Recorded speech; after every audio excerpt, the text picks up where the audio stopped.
नमस्कार, मी बोलते नंदिनी अंकोलेकर. मी आज तुम्हाला दाखवणार आहे पट्टी समोसा. चला तर बघूया आपण त्याच्यासाठी काय काय साहित्य लागतं ते. पट्टी समोसा करण्यासाठी लागणारं साहित्य, या पट्ट्या अशा रेडीमेड मार्केटमध्ये आपल्याला मिळतात.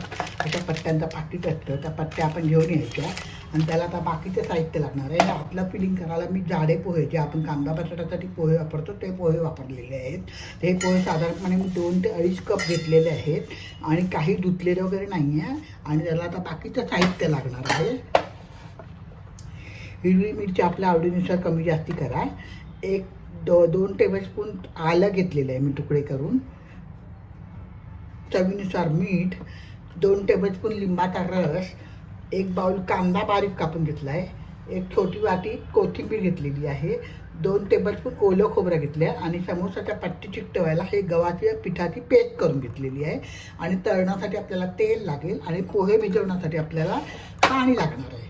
जसं जरुरीप्रमाणे पाणी लागेल तसं पाणी लागणार आहे. तर आता आपण सुरुवात करू. मिक्सरमध्ये आलं, मिरची आणि मीठ ह्याची अशी बारीक नाही खडबडीत अशी पेस्ट करून घेणार आहे. आता ही मिरची, आलं आणि मीठ ह्याची पेस्ट आपण टाकूया. तुम्ही तुमच्या आवडीनुसार कमी तिखट जास्त तिखट करू शकता. हे खोबरं घेतलं आहे 2 टेबलस्पून.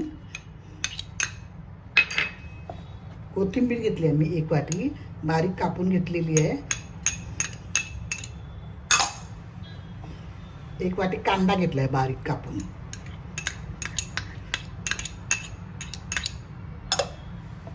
लिंबाचा रस घेतला 2 टेबलस्पून.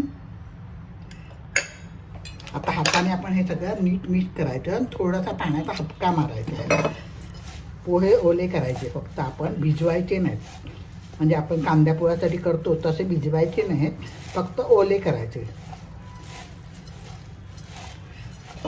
जसं जरुरी लागेल तसं थोडं थोडं पाणी टाकायचं. आपण साधारणपणे 1 कप पाणी लागेल आपल्याला. नीट सगळीकडे मीठ वगैरे सगळं लागलं पाहिजे अशा दृष्टिकोनातून आपण मिक्स करायचा.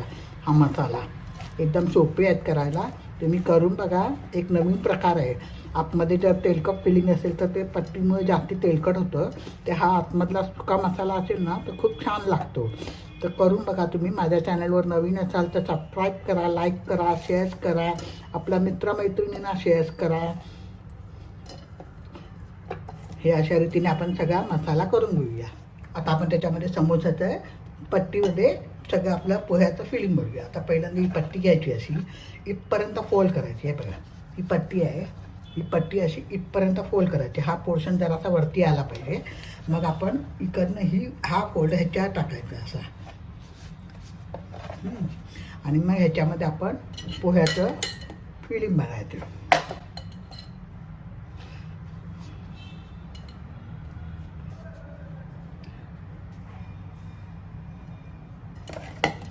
आता त्याला आपण एक जी गव्हाची पेस्ट आहे ती लावायची आहे. तर ती आपण सगळीकडे असं लावून घेऊया आणि नीट खेचून अशी बंद करायची.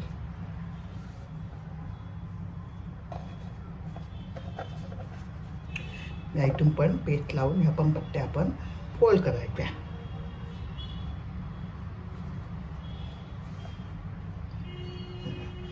अशा रीतीने आपण आपला सगळे समोसे तयार करून ठेवायचे. आणि ठेवताना मात्र प्लेटमध्ये वरती जरा ओला कपडा ठेवायचा, नाहीतर ते सुकायचे चान्सेस असतात.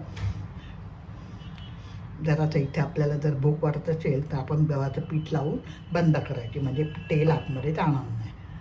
अशा रीतीने मी सगळे समोसे करून घेते आणि मग तुम्हाला तळताना दाखवते. समोसा तुम्हाला भरून दाखवते. हे बघा, ही पट्टी आहे. ही पट्टीचा एवढा पोर्शन वरती आणायचा आपण आणि हा पोर्शन इकडे आणायचा. हा बघा, असं आणला की आता आपण याच्यामध्ये पोह्याचं किंवा बटाट्याचं कोणतंही तुम्हाला जे पाहिजे असेल ते तुम्ही आतमध्ये चांगलं भरायचं. आता त्याला वरती आपण गव्हाची पेस्ट लावायची आहे.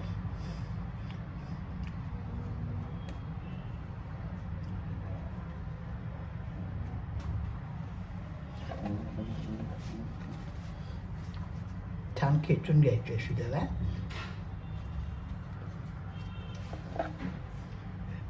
ते साईडला पण लावायची. आणि आणि या पट्ट्या फोल्ड करायच्या. नाही बघा, अशा रीतीने मी सगळे समोसे भरून घेते आणि तुम्हाला तळताना करून घेतलेले आहेत. आता आपण ते तळूया. मीडियम टू हाय फ्लेमवरती आपण ते तळायचे. आपल्या कढईमध्ये तळायला किती जातात त्याप्रमाणे आपण तळायचे. ते गोल्डन ब्राऊन कलर येईपर्यंत तळायचे. आपलं सारण तसं पण टेस्टी आहे, त्याच्यामुळे शिजायचा काय प्रश्न नाही आहे.